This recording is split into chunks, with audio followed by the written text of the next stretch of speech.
अकोला महापालिकेच्या राजकारणात मोठी घडामोड घडली आहे। प्रभाग क्रमांक 2 अनुसूचित जातीसाठी राखीव जागेतून निवडून आलेल्या एमआयएमच्या नगरसेविका सीमा अंजुम शेख अनीस यांना जात वैधता प्रमाणपत्राचा दावा अवैध ठरल्याने तात्काळ अपात्र घोषित करण्यात आले। या संदर्भातील अधिकृत आदेश महापालिका आयुक्त डॉक्टर सुनील लहाने यांनी जारी केला आहे। जिल्हा जात प्रमाणपत्र पडताळणी समिती अकोला यांनी सीमा अंजुम शेख अनीस यांनी सादर केलेल्या महार या अनुसूचित जातीच्या दाव्याची तपासणी केली।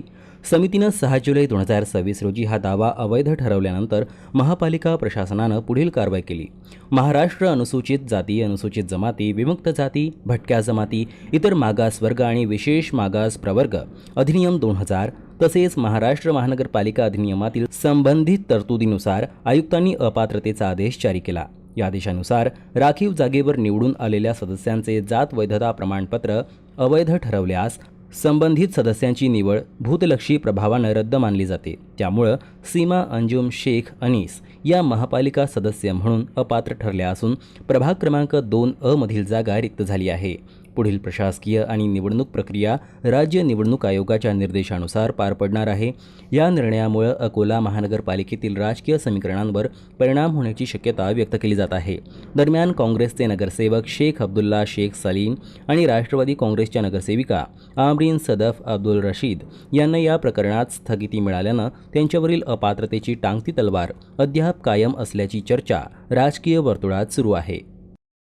या सार्वत्रिक निवडणुकीमध्ये निवडून आलेल्या सदस्यांमध्ये ज्यांनी आरक्षित असलेल्या प्रभागामधून निवडणूक लढविली होती, परंतु त्यांच्याकडे जात पडताळणी प्रमाणपत्र नव्हतं, ते त्यांनी जात पडताळणी समितीकडे सादर केल्याच्या नंतर त्याच्यावरती काही प्रकरणांमध्ये निकाल प्राप्त झालेला आहे, ज्यामध्ये 3 प्रभागामधील म्हणजे 3 जागांवरती निवडणूक लढविणाऱ्या उमेदवारांच्या संदर्भामध्ये समितीनं त्यांचं जात वैधता प्रमाणपत्र देते वेळेस ते अवैध असल्याचे घोषित केलेलं आहे।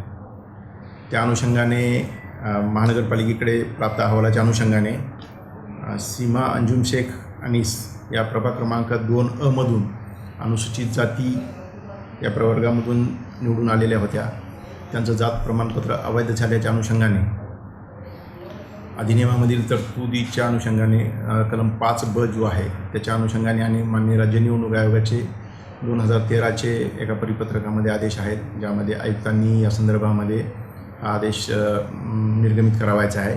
त्या अनुषंगाने या 2 जागेवरती निवडून आलेल्या सीमा अंजुम शेख अनीस यांना अनर्ह ठरविण्याचा आदेश आमच्याकडून पारित झालेला आहे।